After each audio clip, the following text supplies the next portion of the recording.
Assalamu alaikum jama'a. Barkamu sake saduwa a cikin wannan shirin namu.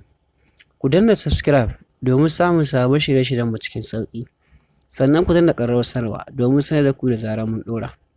A yau ne za ku ji cewa wata babbar kotun jihar Kano ta yanke hukunci ga wata mata mai suna Saude Yahaya 'yar asalin garin Uti a ƙaramar hukumar Wudil da ake zargi da halaka jariri da ta haifa.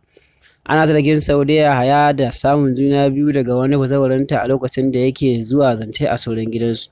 Sai dai bayan ta haife jariri ne sai ta makure shi har sai da ya rasa ransa sannan ta jefa shi cikin masai.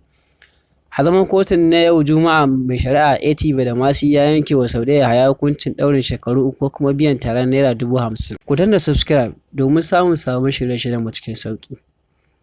Mun gode. Idan wannan shine zuwanka na farko don tashar ka danna subscribe domin samun sabon shirye-shiryen mu cikin sauki. Idan kuma ka riga ka mara subscribe to kai like din wannan bidiyon. Mun gode.